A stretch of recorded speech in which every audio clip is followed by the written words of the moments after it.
Hello everybody and welcome to another Beyond All Reason video.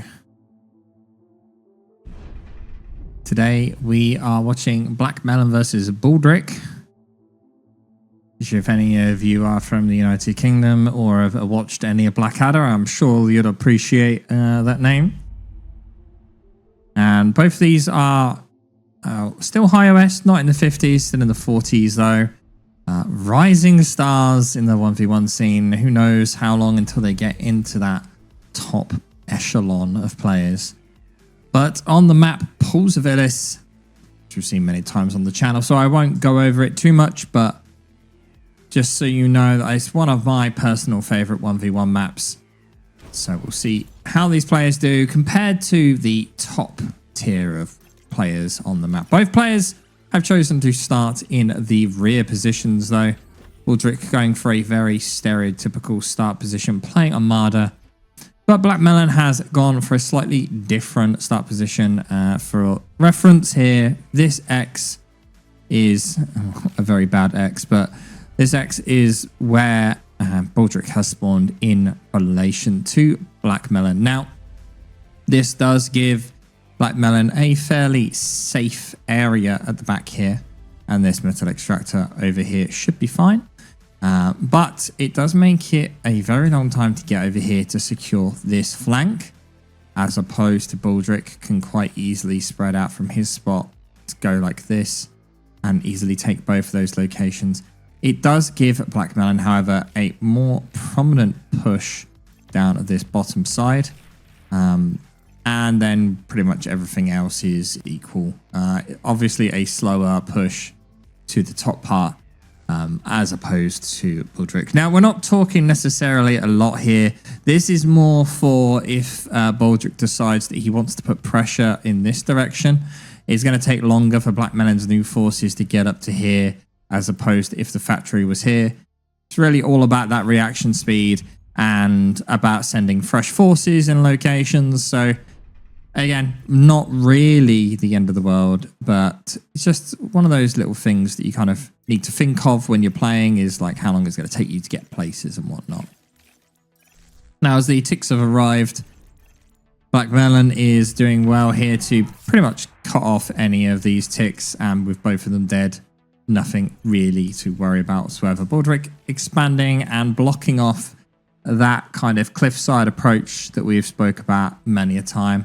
I am always surprised that we never see commanders just walk to the edge here, build a couple of tidals in this water and walk on, especially with someone like Baldric right now who is massively stalling for energy.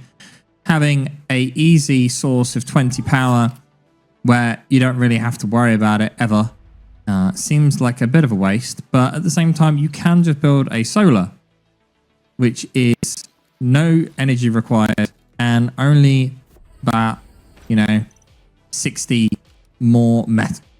Sorry, 65 more metal than a solar, and at least you can reclaim the solar once you've scaled up your economy. So I'm guessing that's why. But it is a safe resource that isn't going to get raided, which is, one of the biggest things here, I think. Now, grunts versus pawns. Battle that will stand the test of time. Depending on what season it is, depends on which one is the better unit. Used to be pawns, now it's grunts, and who knows if the proper changes, season 3 changes take into effect, maybe it'll be pawns again. But bear in mind, right now, Baldric has no vision in the center here. As we click player view, he didn't know where those guys went, and he has now made a slight mistake of kind of letting this force through. Centurion is on its way out, but they will quite easily catch this constructor here.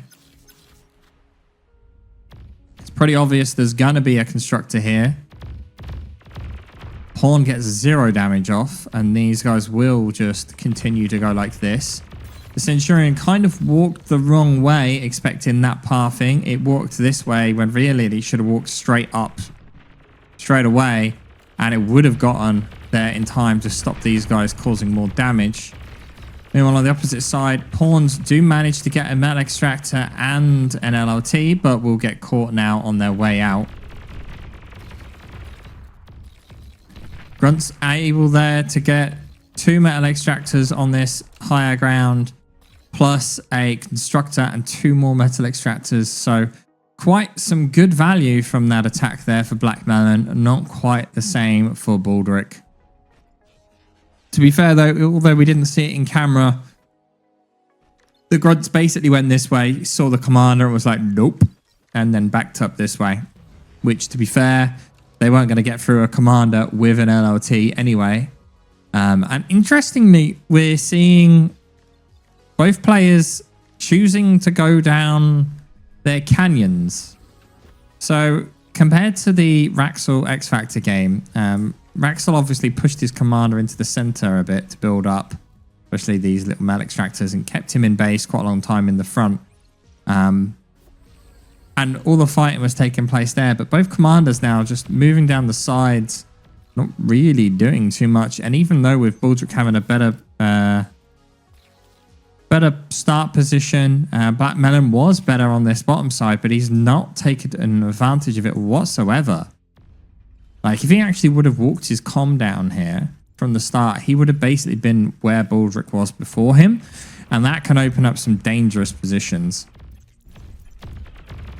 Now, these pawns of Baldric's get caught out massively, and that's a big problem, but with no vision in the middle here for either team, it makes it a bit difficult to see where each of are moving forces. These Grunts trying to get in, see if they could find anything, but no, Centurions will make it hard for Grunts to really do too much. Vehicle transition though from Black Melon, mostly incisors. Probably keeping this bottle up here purely for res bots. Still incisors versus Centurions isn't the best of matchup.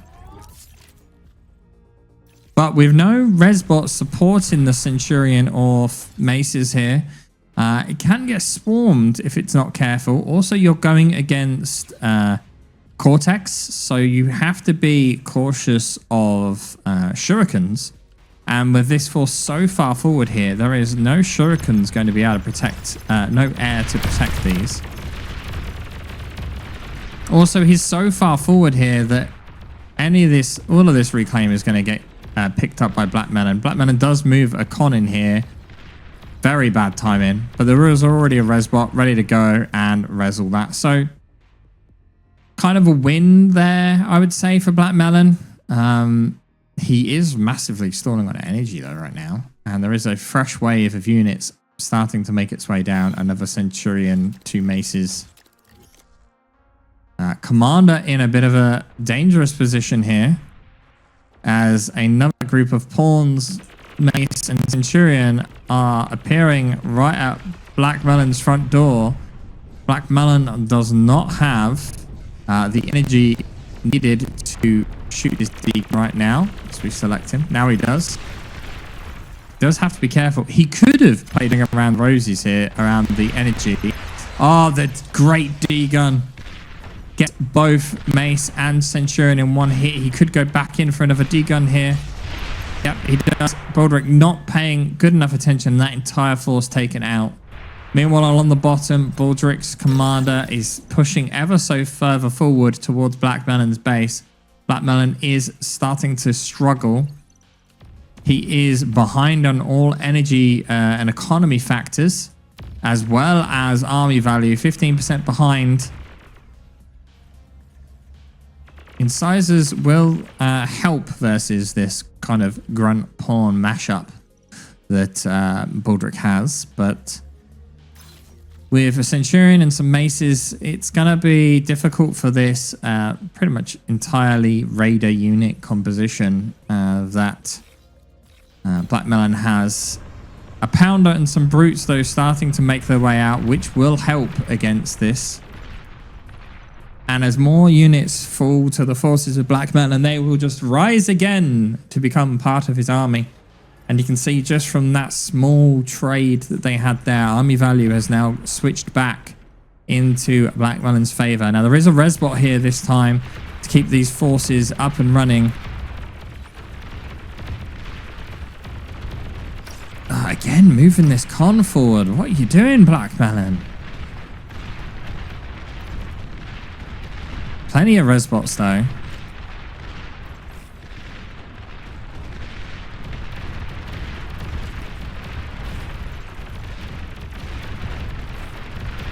Just need that Pounder to show up. Pounder has arrived now.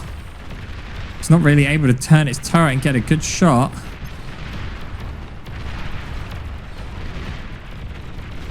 And this is a pretty strong victory here for the forces of Black Melon, leaving all of the Reclaim ready to go. 2.7k medal. They're ready and waiting. A Pounder is in position here to deal with all of these grunts that are coming in.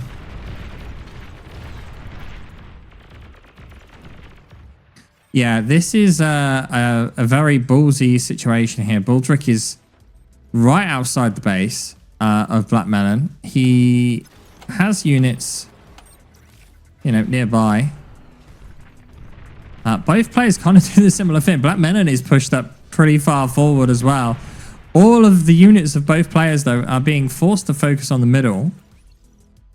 But Black Melon is getting a huge amount of resurrected units here. All of the forces just being sent back.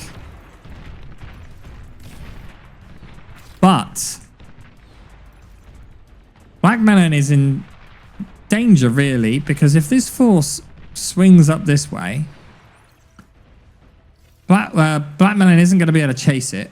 But so Baldric can, like, pincer Black Melon's comm. Oh, threading through the mines, not getting caught. Killing the mine layer. There are some LLTs that will cause some delay in action here. Oh, but Baldric's Tom on fire. There is enough long-range units here that will force him to back off. He could have chose to go just into the water here, and he probably would have been safe for a while. Choosing not to go in too much on that. Black Melon just kind of hanging back. All the main units were resurrected there. Baldric making some questionable choices with where he's sending his army. And this entire force now are going to just get sandwiched between an LOT and the units of Black Melon, losing his entire army for 0 gain.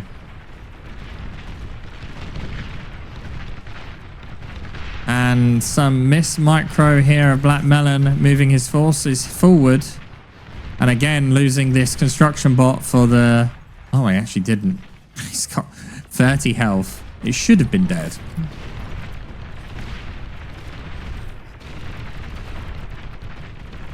Pounder doing tremendous work, but not enough. And now that Baldric has switched out to vehicles as well, it's going to be a bit more of a closer fight. No fighters yet from Black Melon. He's just going AA from his bot lab.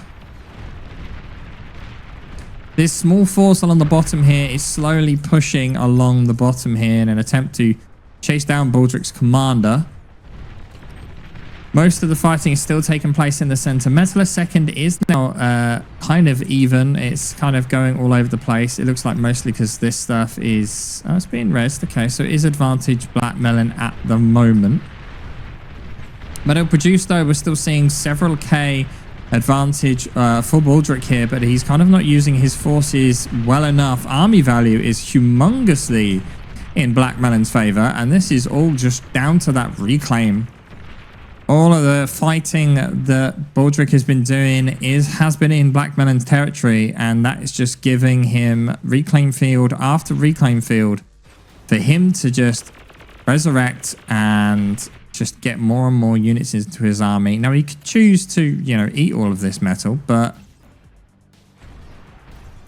no, securing that advantage is the way he's doing it. Now, gunships, he's not really done anything with these gunships now, and as the fighters and AA starts coming out, they've already kind of been a bit wasted. You kind of need to make the most of them while you got them. He could have gone up here, sniped this down, and started whittling his way down here on these metal extractors, but still. But Black Melon Tom, though, now in danger. 80% health, 75% health. He's desperately rushing to get to see in time. 52, 35, 25, 20. But the stopping for the seconds to D-gun gets Black Melon caught out. The ticks managing to add that extra bit of flanking damage and blocking the commander from moving just basically saved the day for Baldric, and Baldric gets the win. That should not have been the case, but mispositioning of that commander there pretty much lost the game for him. Hope you enjoyed this one, but now we'll actually move on to a second game. So here we go. Yun versus Mongulo. Now, Yun has a little star here next to his name. Still don't know who Yun is, if it is Chisato or not. Or if Yanami is Chisato. I don't know. If one of them wants to tell me, I would love that answer. But still, if people stop renaming their name, I'd know who is who. But yeah, anyway, it doesn't matter. Yun versus Mongulo. Both players are top end of 40s here, close to 50. Mongulo we've seen on the channel quite a few times, being a fellow UK person here, and is actually going straight into air, Yun is. And remember that Legion metal extractors produce energy. Why he's able to do this with only 2 solars here in an effort to build up his fighters. And what we're going to presume, and we can kind of see it roughly here, is going air transports, probably a light air transport here for a con turret maybe, and he's going to rush to the middle. Meanwhile, on the opposite side of the map here, we have Mongulo playing as Cortex, so it's Cortex First Legion, and he is struggling massively for energy right now, yet to get any build power out. Wind is at its lowest of 8 here. Probably just needs to chuck out a single solar, but he is doubling down on this wind and has chosen to go vehicle. So this is the big hot stepper. This map was made specifically for the anniversary event. And as you can see, it doesn't necessarily look vertical when you're like up this close, but as we like scroll down, that kind of gives you a bit of a gauge of just how vertical this map is. And with this low ground area here, will get eaten up by the lava at some point. I don't quite know when the lava is due to activate. But what will happen is it go up in stages. So first the bottom will go. Then it'll be this bit here. Then this sections here will be under lava. After that, we'll lose pretty much the entirety of below this central concourse, leaving us with just this section of the map. Then this lower ground here will go. Then this part, and then we'll lose these and these high bits, leaving just the center. Now, at what time point that is going to happen, I don't know. But the safest and only safe place on this map is this central metal point here of 5, the only green part on the map. In normal multiplayer game, this is obviously made for big team games. And so it's a rush kind of to get to the top. But at the same time, you can't leave yourself with nothing. And these starting bases do not want to be developed too much because they will get destroyed by lava eventually, unless you can win the match before then. So we'll see what happens. These little volcanic vents, though, I've just noticed right next to the start positions, they have a tremendous amount of energy. 10,000 energy in these little volcanic vents. Another 10,000 in this one. And then just down below, 80,000 energy in this large one just below them. So much energy. Realistically, you shouldn't even need to be building energy.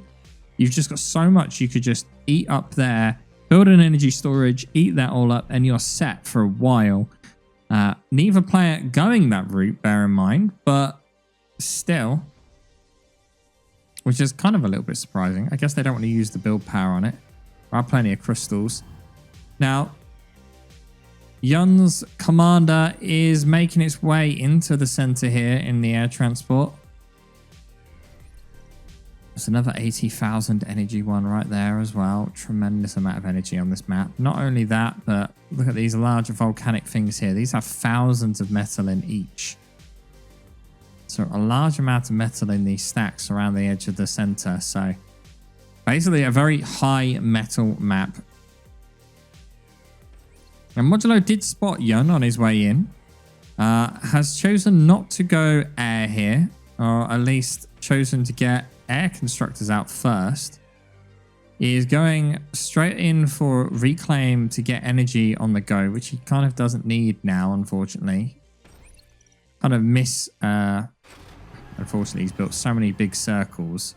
There's so much energy here. This guy's going to be pretty much focused on getting energy reclaim, which realistically he needs metal reclaim. So it's a bit unfortunate here. He's going to be wasting a lot of energy, I would think. Which we can see here, actually. Energy excess, 20k and rising. He has got enough energy use converters here and now building fighters to actually use some of that energy, so that's good. But Yun in the center here, already with a factory down, building construction bots and a lot of satyrs, which will do a very, very good job at securing the center. Mongulo, however, not building any base just yet on this forward ground. I would have argued that maybe over here where he's already got a radar, or if he wants to be a bit more riskier, could build one here. That might be a good place to provide pressure. Mongulo doesn't have vision, bear in mind.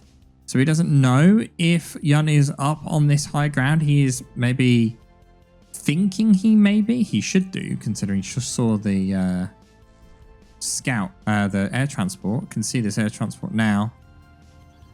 Just getting vision there, and now he is aware there is a factory already up there. Shooting down the air transport on its return trip, so at least no more reinforcements can arrive that way. But Mongulo is unable to move forces up that hill. We've got lashes selected here, and we can see that they're actually unable to pass up that hill, meaning the vehicles, now that Yun is up on this high ground, are completely useless. So unless he goes for some form of air attack, or as we can see here, built into bots, he is not getting up that hill. Saying that though, he does have the rest of the map. There's a lot of metal around. If he does just take control of the rest of the map, he can just out-eco Yun here and maybe just try and out-produce him and just then push him with Tech 3 or something like that, or even Tech 2. Interestingly enough, though, we see Yun here back capping the rear mechs first rather than focus on the ones in front of Mongulo.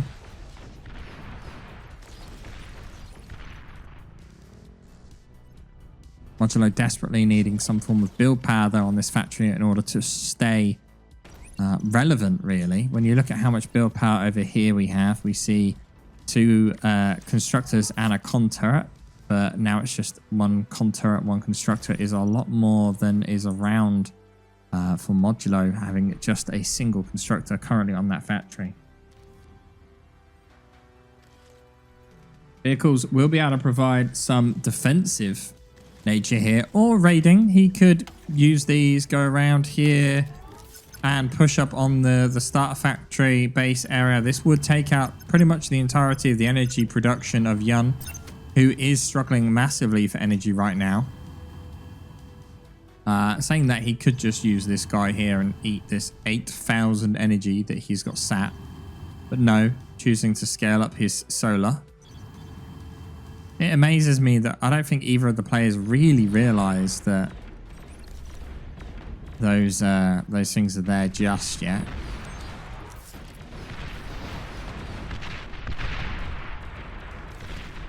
These rocket bots doing tremendous amount of damage. 1 LRT already dead.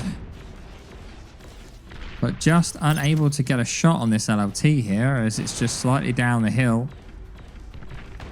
They fire their load off on the metal extractor instead of the LLT. Mongulo not really microing his commander enough though, leaving that LLT to die.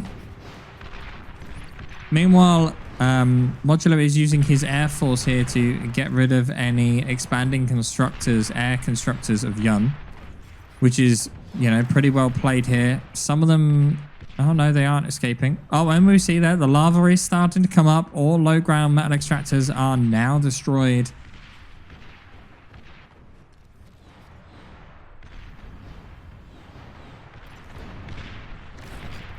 Mongulo desperately needing more forces, not microing these thugs at all right now though, which is a bit of a waste. Most of the damage come from these ballistas here that are which are better stationary units. If these thugs were just moving, just back and forward, up and down, they would pretty much not be much of a threat.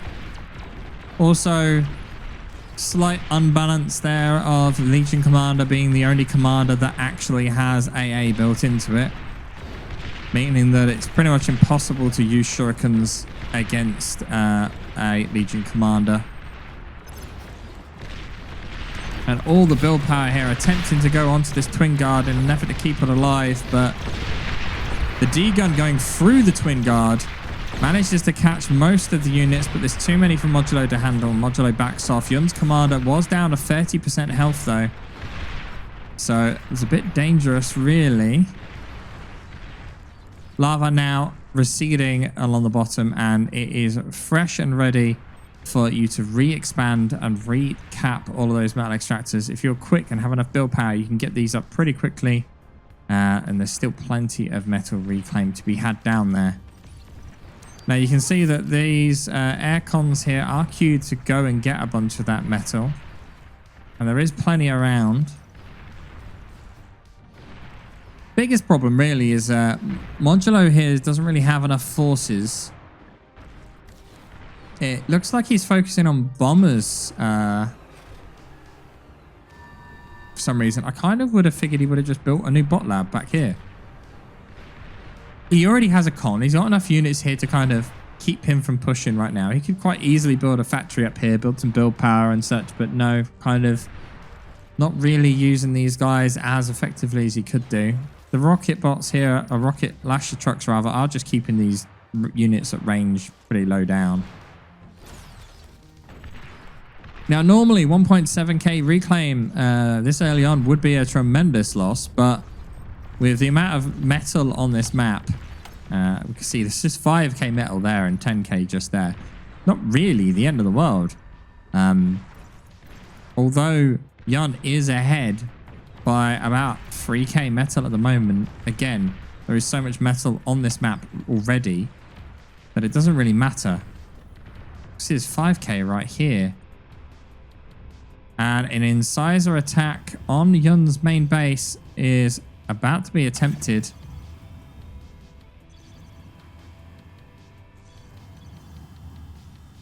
But he's keeping the forces just out of range, and these con turrets are actually just eating everything. What? Can these guys not path up there? Oh, there we go.